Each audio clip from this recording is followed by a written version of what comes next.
하나님의 말씀을 보겠습니다. 신약 성경입니다. 로마서 말씀입니다. 제가 가지고 있는 성경으로는 254페이지입니다. 254페이지 로마서 10장입니다.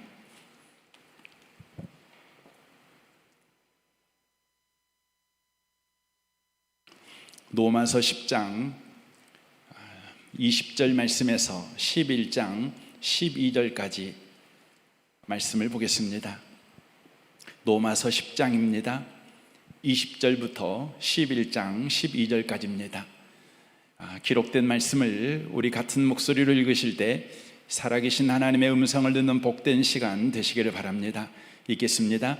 이사야는 매우 담대하여 내가 나를 찾지 아니한 자들에게 찾는 바 되고 내게 묻지 아니한 자들에게 나타났노라 말하였고, 이스라엘에 대하여 이르되 순종하지 아니하고 거슬려 말하는 백성에게 내가 종일 내 손을 벌렸노라 하였느니라. 그러므로 내가 말하노니 하나님이 자기 백성을 버리셨느냐? 그럴 수 없느니라. 나도 이스라엘이니요 아브라함의 씨에서 난 자요 베냐민 지파라. 하나님이 그 미리 아신 자기 백성을 버리지 아니하셨나니 너희가 성경이 엘리야를 가르쳐 말한 것을 알지 못하느냐? 그가 이스라엘을 하나님께 고발하되 주여 그들이 주의 선지자들을 죽였으며 주의 제단을 헐어버렸고 나만 남았는데 내 목숨도 찾았나이다 하니 그에게 하신 대답이 무엇이냐? 내가 나를 위하여 바알에게 무릎을 꿇지 아니한 사람 7,000명을 남겨두었다 하였으니 그런즉 이와 같이 지금도 은혜로 택하심을 따라 남은 자가 있느니라. 만일 은혜로 된 것이면 행위로 말미암지 않음이니 그렇지 않으면 은혜가 은혜되지 못하느니라. 그런즉 어떠하냐? 이스라엘이 구하는 그것을 얻지 못하고 오직 택하심을 입은 자가 얻었고 그 남은 자들은 우둔하여졌느니라. 기록된 바 하나님이 오늘까지 그들에게 혼미한 심령과 보지 못할 눈과 듣지 못할 귀를 주셨다 함과 같으니라. 또 다윗이 이르되 그들의 밥상이 올무와 덕과 거치는 것과 보응이 되게 하시옵고 그들의 눈은 흐려보지 못하고 그들의 등은 항상 굽게 하옵소서 하였느니라. 그러므로 내가 말하노니 그들이 넘어지기까지 실족하였느냐? 그럴 수 없느니라. 그들이 넘어짐으로 구원이 이방인에게 이르러 이스라엘로 시기나게 함이니라. 그들의 넘어짐이 세상의 풍성함이 되며 그들의 실패가 이방인의 풍성함이 되거든 하물며 그들의 충만하리요. 아멘. 아멘. 함께 예배하는 모든 분들 가운데 이 말씀에 축복이 함께 하시기를 주님의 이름으로 축원합니다. 로마서 9장부터 11장까지는 이스라엘 구원에 관한 말씀이라고 누누이 말씀을 드렸습니다. 이스라엘은 하나님에게 택한 백성임에도 불구하고 하나님을 애면했습니다. 그리고 예수를 십자가에 죽였습니다. 하나님을 버린 것입니다. 이로 인해 이스라엘은 멸망을 당하게 됩니다. 온 세계를 떠도는 천덕꾸러기 민족이 됩니다. 이스라엘 현실은 한마디로 표현하기엔 너무나 가혹하고 잔인한 역사입니다. 차별과 혐오와 추방과 학살의 역사입니다. 가까이는 80년 전 600만 명이 참혹하게 학살당하는 홀로코스트라는 사건이 있었습니다. 그때 유대인 수용소에서 교수대에 목이 메어 죽어가는 어린 유대인 소년을 보며 그들은 이렇게 외쳤습니다. 하나님 도대체 지금 무엇을 하고 계십니까? 하나님 도대체 지금 어디에 계십니까? 우리도 고단하고 이해 안 되는 현실 앞에 간혹 이런 의심을 합니다. 하나님 도대체 지금 무엇을 하고 계십니까? 하나님 도대체 지금 어디에 계시는 것입니까? 사실 이 말을 우리가 쉽게 하는 것은 아닙니다. 폭풍우처럼 정신없이 휘몰아치는 현실이 우리를 흔들어 댄다면 누가 괜찮다고 말할 수 있겠습니까? 그 진절머리 나는 현실의 문제 앞에 누구라도 이런 의심을 품고 하나님에게 고개를 쳐들며 이런 의심의 말을 내뱉을 수밖에 없는 것 아니겠습니까? 에레미야는 대단한 구약의 선지자였습니다. 그러나 에레미야는 20년이 넘는 세월 동안 하나님이 전하라는 말씀을 전하였다가 매일 사람들에게 조롱거리가 되었습니다. 잡혀 매질을 당하기가 수번이요, 쇠고랑에 채워 감금당하고 감옥에 갇히는 일도 있었습니다.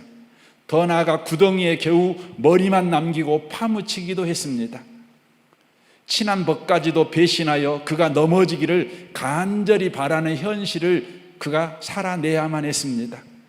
에레미야는 고통에 몸부림쳐야 되는 이 현실 앞에서 이렇게 절규합니다. 에레미야 20장 14절입니다. 내가 태어난 날이 저주스럽구나. 내 어머니가 나를 낳던 그 날이 복되지 않았다라면 좋았을 텐데. 내 아버지에게 아들이야 아들, 자네에게 아들이 생겼어 하고 기쁜 소식을 전하여 아버지를 즐겁게 하던 자가 저주스럽구나. 내가 어머니 뱃속에서 죽었다라면, 그것이 나의 무덤이 되었다라면 좋았을 텐데, 내가 무엇 때문에 태에서 나와 이런 고생과 슬픔을 겪으며 수치 가운데 나날을 보내는가? 죽는 것이 더 낫다고 느껴지는 현실의 지독함과 잔인함을 온몸으로 겪고 있는 에레미야의 비명과 원망을 누가 함부로 정죄할 수 있겠습니까? 오늘 성경은 에레미야처럼 비명과 절규를 하는 우리를 정죄하고 있지 않습니다. 다만 우리의 비명과 절규를 뛰어넘는 큰 확신과 증거로 우리를 감싸 안고 있습니다. 나는 너를 결코 버릴 수 없는 하나님이다. 나는 너를 결코 혼자 두지 않는 하나님이다. 이렇게 목놓아 하나님이 오늘 이 로마서 11장에서 말씀하고 있는 것입니다. 20절을 보겠습니다. 이사야는 매우 담대하여 내가 나를 찾지 아니한 자들에게 찾는 바 되고 내게 묻지 아니한 자들에게 나타났노라 말하였고, 이스라엘에 대하여 이르되 순종하지 아니하고 거슬려 말하는 백성에게 내가 종일 내 손을 벌렸노라 하였느니라 라고 말씀합니다. 하나님은 우리를 감싸 안는 방식이 하나님을 소개하는 것입니다.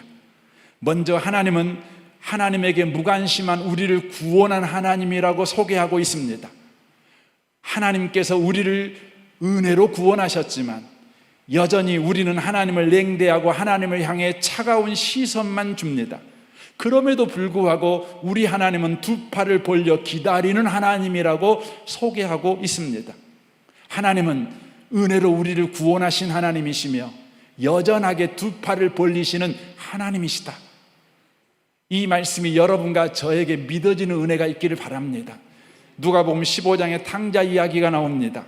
그곳의 핵심 메시지는 탕자의 돌아옴이 아니라 아버지의 기다림입니다. 아버지는 날마다 기다리시는 아버지십니다. 자식이 돌아오도록 두 팔을 내리지 않는 아버지십니다. 이 아버지에게 자녀는 언제 돌아와도 좋습니다. 돌아오기만 하면 됩니다. 거짓거리여도 좋고 환난 당한 상태에서 돌아와도 됩니다. 빚을 잔뜩 지고 돌아와도 됩니다. 상처 많은 자가 되어 돌아와도 됩니다. 다만 돌아오면 됩니다. 돌아오면 모든 것을 아버지가 책임져 주십니다. 아버지가 그 아들을 회복시켜 주십니다. 손에 가락지를 끼우고 옷을 입히고 소를 잡아 잔치를 열 것입니다.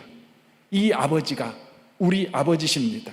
그래서 바울은 로마서 11장에 들어가서 그 첫 마디가 그러므로로 시작합니다. 보십시오. 그러므로 내가 말하노니 내 하나님이 자기 백성을 버리셨느냐? 그럴 수 없느니라. 나도 이스라엘이니요 아브라함의 씨에서 난 자요 베냐민 지파라라고 말합니다. 우리 하나님은 은혜로 나를 구원하신 하나님이요 두 팔을 벌리시는 나의 아버지 되신 하나님이시다. 그러므로 그 자식을 버릴 수 없는 아버지시다. 지금 이 말을 하는 것입니다. 바울은 자기 이야기로 이 하나님이 과연 이 하나님이라는 것을 증명합니다. 바울은 예수님을 믿기 전에는 예수님을 반대하는 비방자였고 폭행자였습니다. 그럼에도 불구하고 우리 하나님은 바울을 향해서 두 팔을 벌리시는 아버지 하나님이셨습니다. 디모데전서 1장 13절입니다. 내가 전에는 비방자요 박해자요 폭행자였으나 도리어 국률을 입은 것은 내가 믿지 아니할 때 알지 못하고 행하였음이라.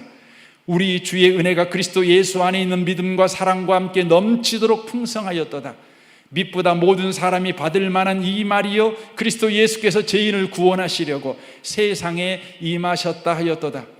죄인 중에 내가 개순이라. 그러나 내가 긍휼을 입은 까닭은, 그러나 내가 구원을 받은 까닭은 예수 그리스도께서 내게 먼저 일체 오래 참으심을 보이사 후에 주를 믿어 영생 얻는 자들에게 본이 되게 하려 하심이라라고 말씀합니다. 폭행자였던 바울이, 비방자였던 바울이, 사형당에 마땅한 바울이 왜 구원을 받게 됐습니까? 하나님이 바울을 향해 일체의 오래 참으심을 보여주셨기 때문입니다. 일체의 오래 참으심을 보여줬다는 말은 어떤 의미입니까? 바울을 향해 날마다 바로 두 팔을 벌리시고 그 두 팔을 내리지 아니하시는 하나님이셨다. 그래서 바울이 구원을 받았다, 이렇게 고백합니다. 바울은 이렇게 구원을 받았습니다. 바울이 구원받은 이후에 바울을 향하여 두 팔을 벌리신 하나님의 손이 내려왔을까요? 그렇지 않습니다. 구원받은 이후에도 바울을 향한 하나님의 두 팔은 여전하게 내려지지 아니하고 그를 향하고 있었습니다. 바울은 구원받은 이후에도 지독하고 잔인한 현실 속을 살았습니다. 고린도후서 1장 18절에 그래서 그는 이렇게 고백합니다. 형제들아, 우리가 아시아에서 당한 환난을 너희가 모르기를 원하지 아니하노니 힘이 없도록 심한 고난을 당하여 살 소망이 끊어지고, 그렇게 말합니다. 우리는 우리 자신이 사형 선고를 받은 줄 알았다라고 고백합니다. 그럼에도 불구하고 바울은 죽지 않았습니다. 여기에 살 소망이 끊어졌다는 말은 자살 충동을 느꼈다는 것입니다. 그럼에도 불구하고 바울은 자살하지 않았습니다. 여전히 중단 없이 인생을 그는 살았습니다. 그 이유가 무엇입니까? 그는 이렇게 말합니다. 우리는 우리 자신이 사형 선고를 받은 줄 알았으니 이는 우리로 자기를 의지하지 말고 오직 죽은 자를 다시 살리시는 하나님만 의지하게 하심이라. 그가 이같이 큰 사망에서 우리를 건지셨고 또 건지실 것이며 이후에도 건지시기를 그에게 바라노라라고 말씀합니다. 바울에게 주어진 삶의 위기, 그 위기가 그 인생의 전환점이 되어버렸다는 것입니다. 자기 자신을 의지하고 살았던 자가 이제 하나님을 의지하는 자가 되는 전환점으로 자신에게 주어진 지독하고 잔인한 현실이 선용되었다, 이렇게 말합니다. 왜 그렇게 선용되었는가? 그것은 하나님께서 큰 사망에서 바울을 건지셨고 또 건져내셨기 때문이다 라고 말씀합니다. 하나님께서 큰 사망에서 건지고 건져내셨다는 것은 하나님께서 종일 바울을 향한 두 팔을 내리지 않았다, 이것을 말씀하고 있는 것입니다. 바울을 향해서 하나님께서 두 팔을 내리지 아니하자 바울의 삶의 위기가 전환점이 되었는데 하나님을 의지하는 전환점이 되었다는 것입니다. 생명으로 충만케 되는 전환점이 되었다는 것입니다. 이 위기라는 헬라어 단어는 의학 용어입니다. 환자의 상태가 의사의 결정에 의하여서 죽느냐 사느냐의 전환점에 있는 상태를 위기라고 합니다. 그래서 여러분이 영어 사전을 보시면 위기라는 단어가 전환점, 터닝 포인트라는 단어로 쓰여지는 것을 보게 됩니다. 죽느냐 사느냐, 살아있는 사람이 전환점이 됩니다. 죽어버립니다. 전환점이지요. 인생이 끝나버리는 터닝 포인트가 되지요. 하지만 바울에게 있어서 죽을 위기가 삶을 살아가는 전환 포인트가 되어버렸다는 겁니다. 왜 그렇습니까? 우리 하나님께서 두 팔을 여전히 바울을 향해서 벌리고 있었기 때문이라는 것입니다. 사랑하는 성도 여러분, 우리 하나님은 저와 여러분을 향해서 여전히 두 팔을 벌리시는 하나님이라는 것을 기억하시기를 바랍니다. 그렇다면 왜 하나님은 여전하게 저와 여러분에게 두 팔을 벌리고 계신 하나님이실까요? 바울은 그 이유를 2절에서 설명합니다. 하나님이 그 미리 아신 자기 백성을 버리지 아니하셨나니 너희가 성경이 엘리야를 가르쳐 말하는 것을 알지 못하느냐. 그가 이스라엘을 하나님께 고발하되 주여 그들이 주의 선지자를 죽였으며 주의 제단을 헐어버렸고 나만 남았는데 내 목숨도 찾았나이다 하니라고 말합니다. 왜 하나님께서는 하나님의 백성을 향해서 두 팔을 여전히 벌리고 계시는가? 그 이유를 바울이 설명할 때 엘리야 이야기를 소개하고 있습니다. 엘리야가 선지자로 활동할 당시에는 북쪽 이스라엘의 왕이 아합 왕이었습니다. 이스라엘에서 가장 역사 속에서 악한 왕입니다. 그의 부인은 이방신을 섬기는 이방인 이세벨이었습니다. 그 당시에 그 나라에 3년 6개월 동안 비가 오지 않는 대기근이 있었습니다. 아합 왕은 그 기근의 모든 책임을 엘리야 네가 하나님을 섬기기 때문이야 라고 책임을 전가했습니다. 그러나 엘리야는 아합에게 나아가서 하나님을 섬기는 나 때문에 이 땅에 기근이 온 것이 아니라 당신이 하나님을 버리고 바알신을 섬기기 때문에 이 땅에 기근이 온 것입니다 라고 말했습니다. 기근의 진단이 아합과 엘리야가 다른 것입니다. 하나님 때문이다, 바알 때문이다.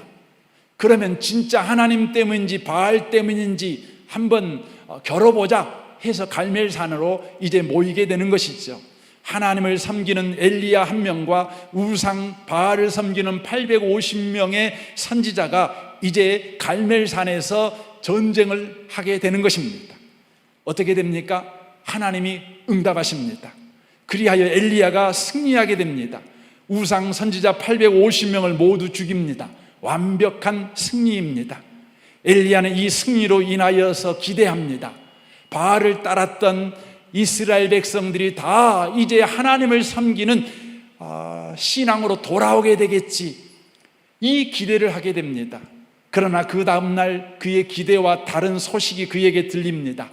우상의 패배를 받아들이지 않는 왕비 이사벨이 우상의 이름으로 엘리야를 죽여버리겠다고 위협하는 바로 소식이 들려온 것입니다. 이 소식에 엘리야는 광야로 도망칩니다.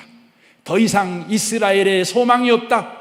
이제 이스라엘 백성들은 왕부터 저 초원에 있는 사람들까지 다 바알만 섬기는 우상의 땅이 되어버렸다. 바알의 낙심이, 엘리야의 낙심이 엘리야를 현실 앞에서 무너지게 만들었습니다.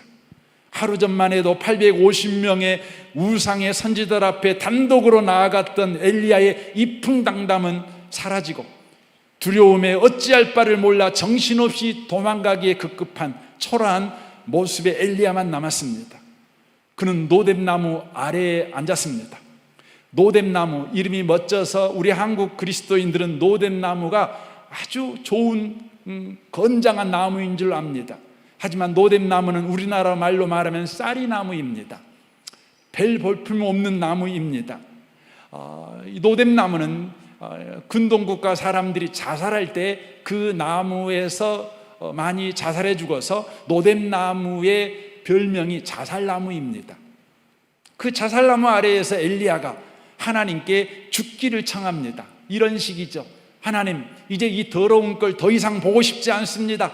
이제 그만 나 죽여주세요. 이 세상은 더 이상 소망이 없습니다. 나도 죽여버리고 이스라엘도 다 멸망시켜 버리세요 하고 엘리야가 자포자기 신령으로 하나님을 원망합니다. 그때 하나님께서 지쳐있는 엘리야에게 음식과 음료를 주어 쉬게 하십니다. 그리고 그를 하나님의 산 호렙산으로 이끄십니다. 한 동굴에서 엘리야에게 4가지 그림을 보여줍니다. 가장 먼저 강한 바람, 그리고 불, 3번째가 지진입니다.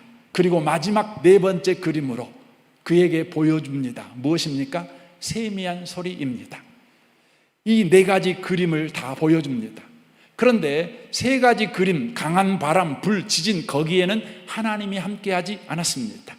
다만 마지막 세미한 소리에는 하나님이 함께 하셨습니다. 무슨 메시지를 주고 있는 것입니까? 강한 바람, 불, 지진, 이 3가지는 성경에서 공통적으로 심판을 표현할 때 등장하는 바로 자연현상입니다. 그런데 거기에 하나님이 함께하고 있지 않았습니다. 그리고 다만 세미한 소리에만 하나님이 함께하고 계신 것입니다. 이는 하나님이 엘리야에게 이렇게 말씀하고 있는 것입니다.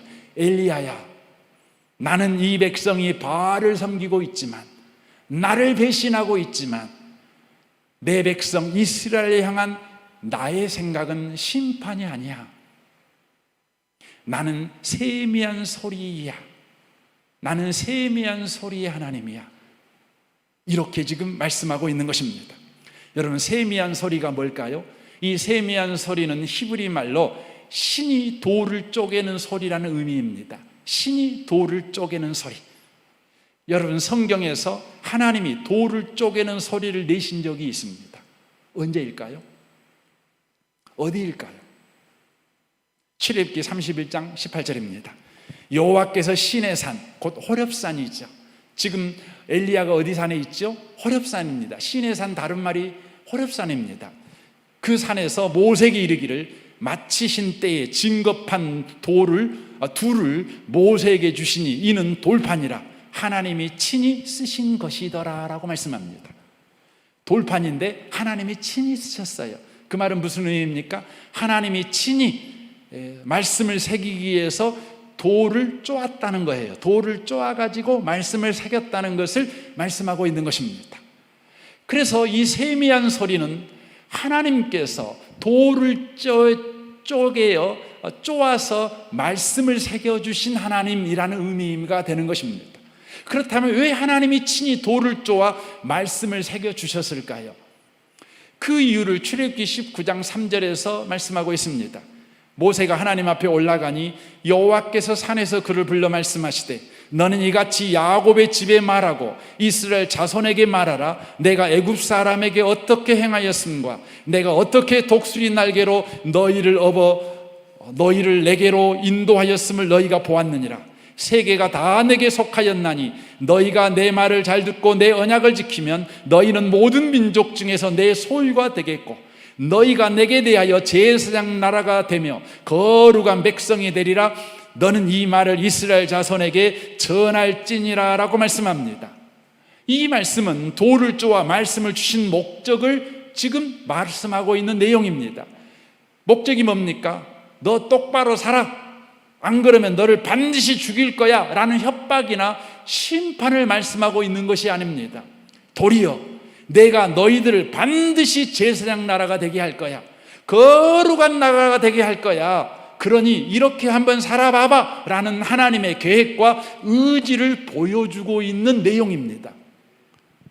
바로 돌을 쪼아 말씀을 새겨 이스라엘 백성에게 주었다는 것은 돌에 새긴 말이 쉽게 사라지지 않는 것처럼 하나님은 우리를 제사장 나라로 반드시 세울 것이라는 하나님의 굳센 계획과 의지를 말씀하고 있는 것입니다. 하나님의 계획과 의지는 택한 백성 이스라엘이 비록 범죄했을지라도 심판이 아니라 미래와 희망을 주는 것이다. 이것을 지금 엘리야에게 말씀하는 것입니다. 에레미야에게도 우리 주님은 말씀하셨죠. 에레미야 29장 11절입니다. 여호와의 말씀이니라. 너희를 향한 나의 생각을 내가 아나니 평안이요 재앙이 아니니라. 너희에게 미래와 희망을 주는 것이니라 라고 말씀합니다. 그래서 오늘 로마서 11장 3절에서 이렇게 2절에서 이렇게 기록이 되어 있는 걸 보지요. 하나님이 그 미리 아신 자기 백성을 버리지 아니하였으니 너희가 성경이 엘리야를 가르쳐 말하는 걸 알지 못하느냐? 그가 이스라엘을 하나님께 고발합니다. 하나님께 고발하는 거예요. 뭔 내용을 고발합니까? 주여 그들이 주의 선지자들을 죽였으며 주의 제단을 헐어버렸고 나만 남았는데 내 목숨도 찼나이다. 이 말이 무슨 말입니까? 이스라엘은 하나님을 버렸습니다. 하나님께 반역했습니다. 바알을 섬기고 있습니다. 저것들 다 멸망시켜 주셔야 되지 않습니까? 나만 하나님 믿습니다. 이렇게 말할 때 하나님이 뭐라고 말합니까? 나는 심판의 하나님이 아니다. 나는 구원의 하나님이다. 나는 이스라엘에게 미래와 희망을 주는 하나님이지 그들의 잘못으로 그들의 미래를 닫아버리는 하나님이 아니다. 내가 저들을 구원하였으니 반드시 저들을 거룩한 나라로 만들고야 말 것이다. 거룩한 나라로 만들고야 말 것이다. 그래서 4절이 나오는 것입니다. 보십시오. 그에게 하신 대답이 무엇이냐? 내가 나를 위하여 바알에게 무릎 꿇지 아니한 사람 7,000명을 남겨두었다 하였으니 라고 말씀합니다. 여기에 7천이는 물리적 숫자를 말하는 것이 아닙니다. 바울의 이 엘리야 외에 지금 이스라엘 땅에 몰래 하나님을 예배하는 사람 7천 명이 있다, 이 말씀이 아닙니다. 이 말씀은 어떤 말이냐면 그들이 현재는 지금 바알을 섬기고 있는 하나님을 바로 배신한 자들이요, 하나님을 버린 자들이지만 나는 그들을 버리지 않는다. 7이라는 건 완전 숫자입니다. 하나님이 구원한 숫자를 나는 반드시 바알에게서 보호하여 바알에게서 끄집어내어 내가 목적한 대로 그를 위대한 그 제사장 나라로 세우고야 말 것이다, 이 말씀을 하고 있는 것입니다. 그래서 5절을 보십시오. 그런지 이와 같이 지금도 은혜로 택하심을 따라 남은 자가 있느니라. 만일 은혜로 된 것이면 행위로 말미암지 않으니 그렇지 않으면 은혜가 은혜되지 못하느니라. 이 일을 어떻게 할 것인가? 그들이 결단하고 헌신할 때까지 하나님이 기다릴 것인가? 아니라는 거예요. 그들의 결단과 헌신과 그들의 회심과 상관없이 우리 하나님이 은혜로 바알 섬기는 그들 가운데 역사에서 반드시 그들을 하나님을 섬긴 자로 만들고야 말 것이다. 내가 은혜로 단독으로 이 일을 행하고야 말 것이다 라고 말씀하고 있는 것입니다. 그래서 이사야 42장이 나오는 것입니다. 이사야 42장을 보십시오. 내가 붙드는 나의 종 내 마음에 기뻐하는 자 곧 내가 택한 자들을 보라. 내가 나의 영을 그에게 주었은즉 그가 이방의 정의를 베풀리라. 그는 외치지 아니하며 목소리를 높이지 아니하며 그 소리를 거리에 들리게 하지 아니하며 상한 갈대를 꺾지 아니하며 꺼져가는 등불을 끄지 아니하고 진실로 정의를 시행할 것이며 그는 세하지 아니하며 낙담하지 아니하고 세상의 정의를 세우기 이르리니 섬들이 그 교훈을 앙망하리라. 하늘을 창조하여 펴시고 땅과 그 소산을 내시며 땅 위의 백성에게 호흡을 주시며 땅에 행하는 자에게 영을 주시는 하나님이 여호와께서 이와 같이 말씀하시되 나 여호와가 의로 너를 붙들었은즉 내가 내 손을 잡아 너를 보호하며 너를 세워 백성의 언약과 이방의 빛이 되게 하리니 내가 눈먼 자들의 눈을 밝히며 갇힌 자를 감옥에서 이끌어내며 흑암에 앉은 자를 감옥에서 나오게 하리라. 나는 여호와이니 이는 내 이름이라. 나는 내 영광을 다른 자에게 내 찬송을 우상에게 주지 아니하리라 라고 말씀합니다. 여러분 집에 가가지고 다시 한번 읽어보십시오. 이 말씀의 의미는 이런 말씀입니다.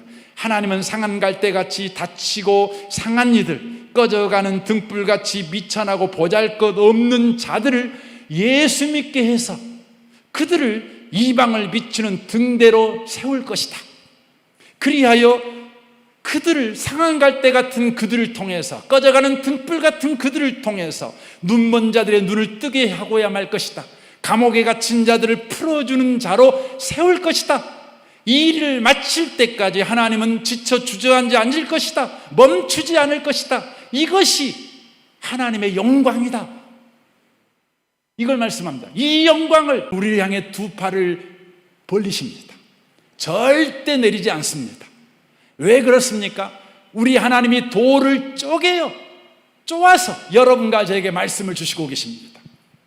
하나님의 계획과 의지가 구원한 저와 여러분을 반드시 위대한 하나님의 사람, 품이 있는 그리스도인, 근사한 그리스도인으로 만들고야만은 희망과 미래를 여는 것이기 때문에 그렇습니다. 우리 가운데 이런 말씀을 드릴 때 이런 바로 반감이 드는 사람이 있습니다. 하나님 마음대로 한번 해보세요. 나도 고집 좀 있어요. 그러니 하나님은 실패하고야 말 것입니다. 이렇게 고집을 피운 사람이 있을 것입니다. 하나님 한번 해보세요. 어디 한번 해보세요. 나는 내 마음대로 살게요. 그러면 그런 사람들은 어떻게 됩니까? 7절은 이렇게 말합니다. 그런즉 어떠하냐? 이스라엘이 구하는 것을 얻지 못하고 오직 택하심을 입은 자가 얻었고 그 남은 자들은 우둔하여졌느니라. 기록된 바 하나님이 오늘까지 그들에게 혼미한 심령과 보지 못한 눈과 듣지 못한 귀를 주셨다함과 같으니라. 또 다윗이 이르되 그들의 밥상이 올무와 덕과 거치는 것과 보응이 되게 하시옵고 그들의 눈은 흐려보지 못하고 그들의 등은 항상 굽게 하옵소서 하였느니라 라고 말씀합니다. 그들은 어떻게 됩니까? 넘어진다는 거예요. 실패한다는 것입니다. 그러면 하나님, 하나님은 내가 실패하게 내버려 두신다면, 그러면 하나님의 구원도 실패한 거 아닙니까? 하나님도 실패한 거 아닙니까? 내가 실패하면 하나님도 실패한 것이죠. 이렇게 말합니다.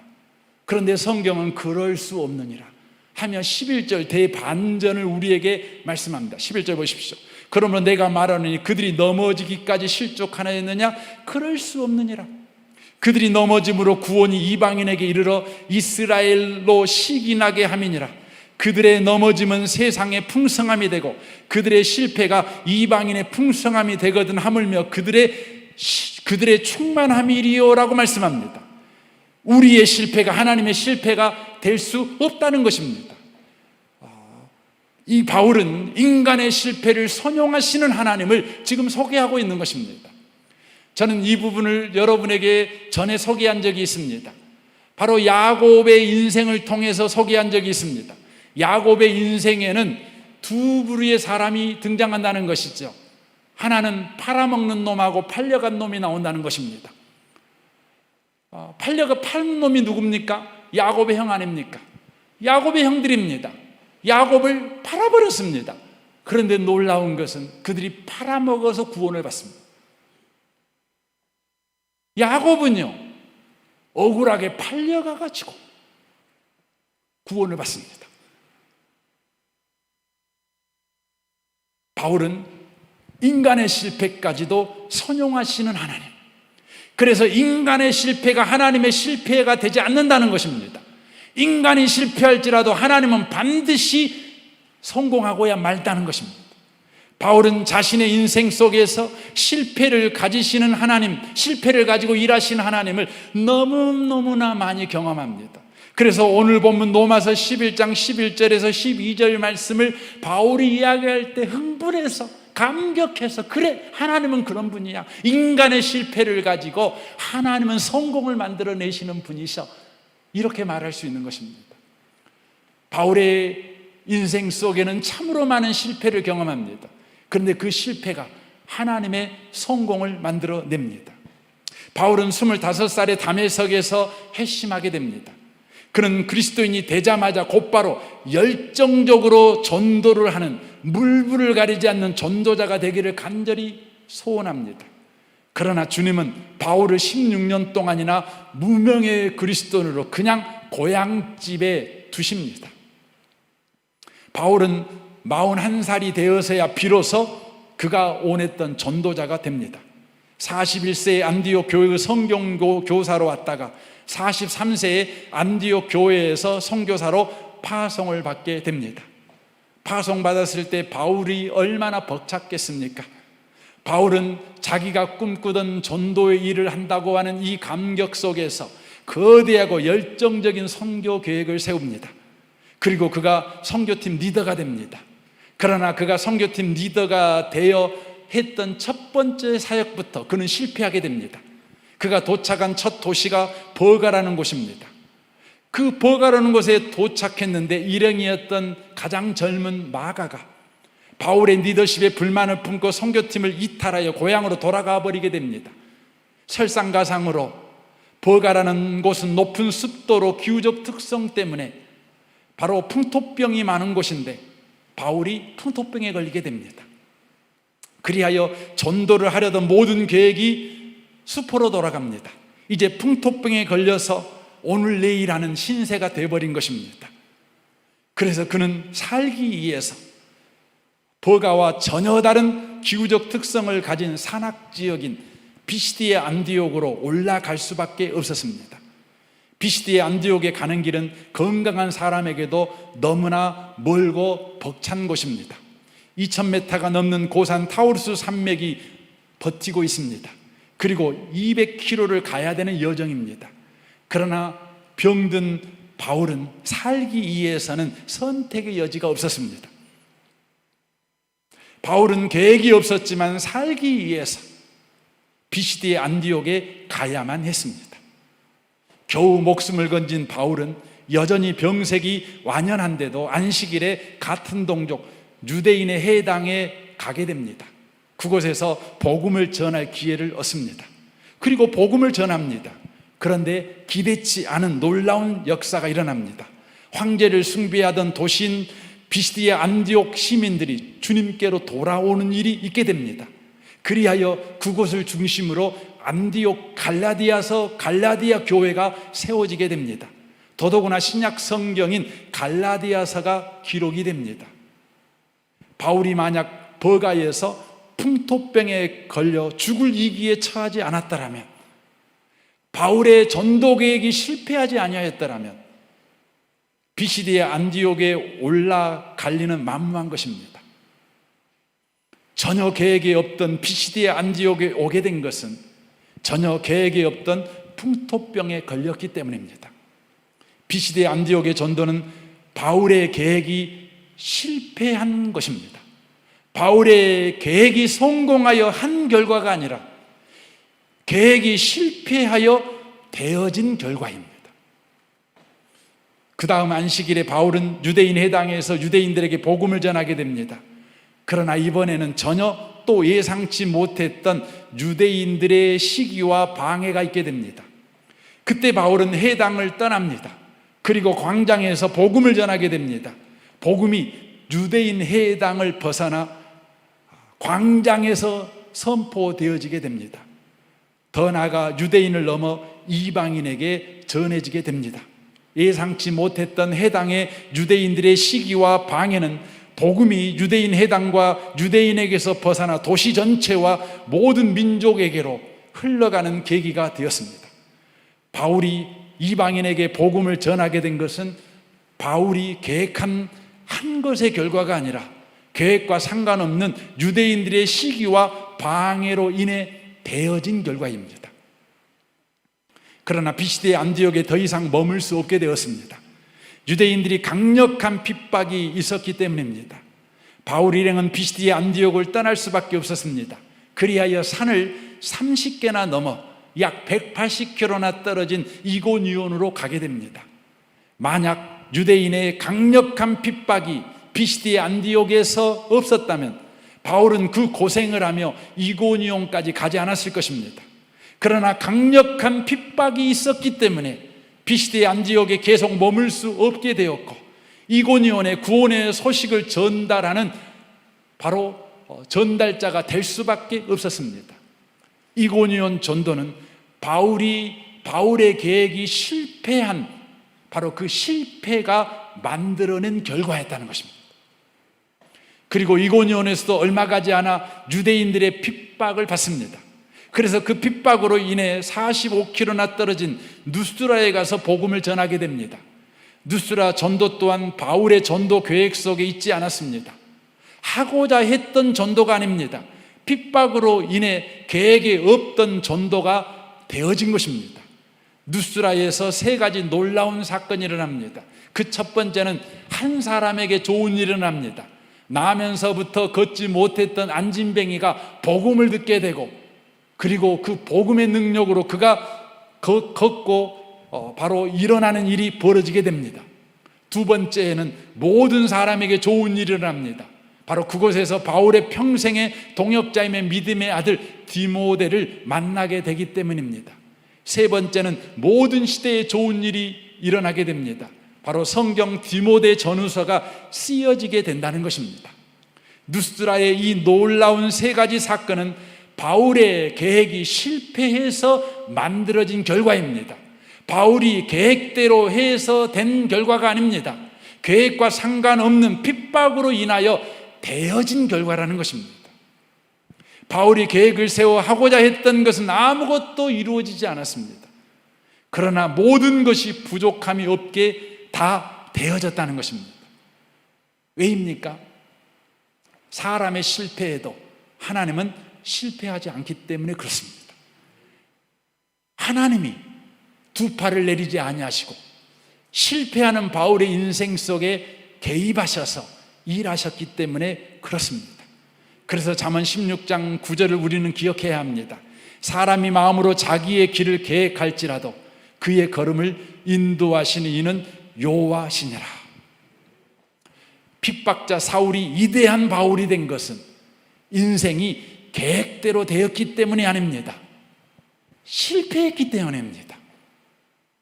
다만 어떤 사건도 합력하여 선을 이루시는 하나님의 은혜의 개입 때문이라는 것입니다.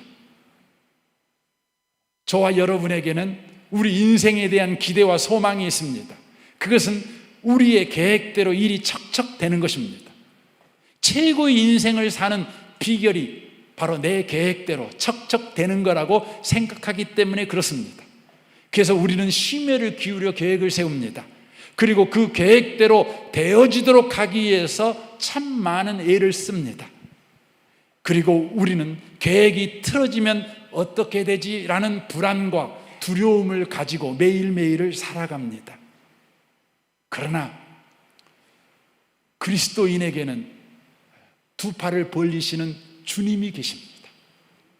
그래서 여러분 실패해도 괜찮습니다. 주님이 실패하지 않을 거니까요.